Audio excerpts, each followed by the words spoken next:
Okay, this is going to be my top 9 PSA 9 graded cards, and it's all three sports, or the three sports that I collect are represented here.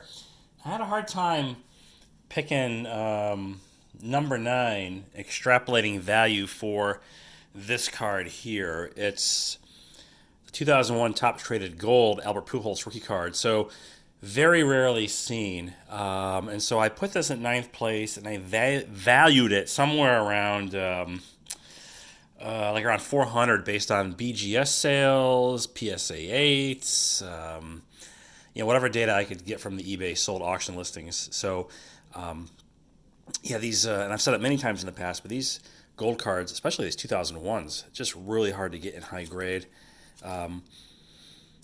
And so here's Pujols, future Hall of Famer for sure. And honestly, the two cards in the background, I mean, the Munson in particular could very well have been number 9. I mean, they're really close. The Sabathia, there's no really any comps for that. So all they're doing in this video is blocking the glare reflection, the reflection of the glare from my kitchen window. Okay, so that's number 9, the Pujols. Number 8 is my 2015 Bowman Chrome refractor auto of Glaber. His very first card, and I believe it's auto only. And this is the refractor number to, I believe it's number to 500. Yeah, this one's number 131 of 499. And so this one I had valued at around $500 or so. Bought it, oh geez, not long after he was traded to the Yankees. I think I paid like $280 for that from a Probstein auction, whenever that was, like 2+ years ago. Moving on, from 2012, I have this, I guess, rookie card, as the rookie card logo, of Bryce Harper. Archives, fan favorites autograph. And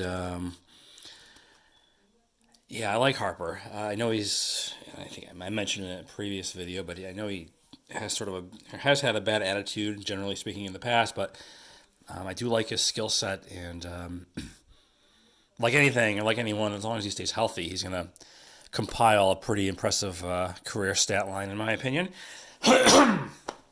Okay, so moving on. Oh, by the way, I want to say that the Harper ran me. What did I put this one at? Around 600, and that's about what I paid for that card. So no real movement on that since I picked it up, maybe a year ago. Up next, basketball card, the first one on the list from 1987 Fleer, the Jordan. I grabbed this one in a 9. Around $300, I think. I put this one at around 500 these days, current market value.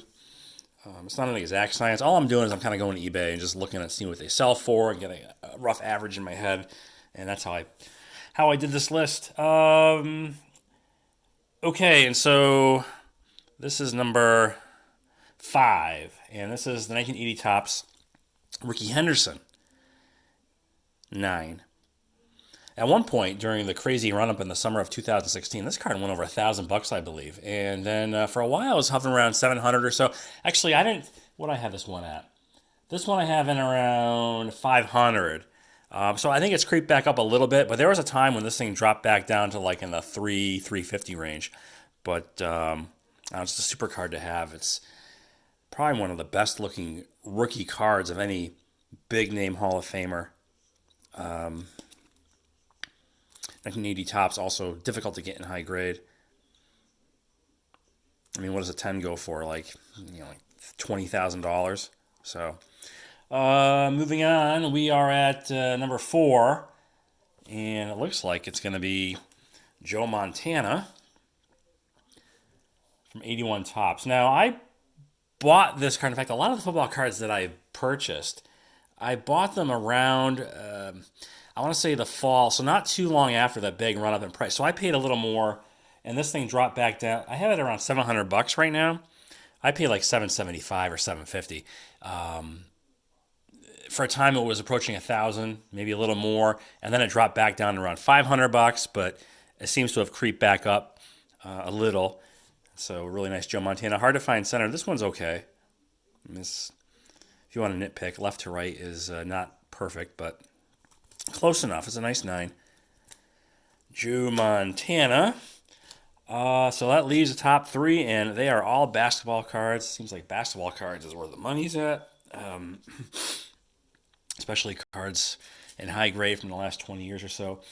Checking in at number 3 is a difficult to find 93 Scoring Kings Jordan insert. I paid, I didn't buy this that long ago. I think I bought it less than a year ago. And I want to say I paid like $450 to $500 for this card. And when I went to look to, when I was putting this list together, this one, I believe, is around $800 in a 9. So Jordan's always a solid buy, especially big cards like this of his. The next 2, in hindsight, I regret not buying the 10 of. I don't know why I didn't. I mean, these were purchased years ago, and my mindset back then was I just don't know what it was. I certainly had the wherewithal to go for the 10, but I went with 9s for these last 2. First up is Kobe. This is like $300 card. I think 10s were like $600 or $700, and I didn't feel comfortable paying that kind of money. Kind of wish I did now, but whatever. And this one I put at for number 2. This one is around $900. So this one has come back down in price. This went over $2,000. It's just back when he had that when he died basically, and people were unloading this guy. I don't understand that. I don't understand why people are going to pay crazy money because the guy died. So I'm sure there's a lot of folks that profited on that, a morbid way to unload your cards. I certainly could have sold that for a couple grand, but no, I just wasn't interested in doing it. So knew it would come back down. I think $900 is a little more reasonable for that card. And also they talk about something called greening, which I'm not sure. I don't think mine looks green. I don't know if it's just tied to the refractor version or if it's common to the chrome in general. But I've seen eBay listings for this card where it'll say no greening, and I'm like, what the hell does that mean? So anyhow, and then number 1, no surprise here. This card again, it's a LeBron rookie. This is the 9, and I've told the story, but this was purchased just before he won his first championship with Cleveland in April. So 4 years ago, April of 2016, and these were going for around 125, 150 back then. And I do recall, I glanced at the 10s, and the 10s were in the $700 range. Now the 10s are what, $7,000? It's insane. And then this one here I put at around $2,000 for this card. So yeah, LeBron rookie. You can't go wrong buying anything LeBron, anything Tom Brady. I know the market is probably transitioning. I mean, who knows? Right now, there's a lot of shit going on with this global pandemic and card prices possibly tanking, certain cards anyway that were pumped up artificially. I'm in it for the long haul, so I really don't care, and I have no intention. I'm not buying these to flip. I'm buying these to collect. And I do have, and I did post a video where I opened the basketball cards. I have a brand new episode of Friday Night Filth coming up with some semi-significant cards. I'm going to showcase 3 of them. And unfortunately, I basically went into this pandemic lockdown buying at top of the market, and I think in one case setting a new market high for a card because I wanted to avoid buying it from PWCC.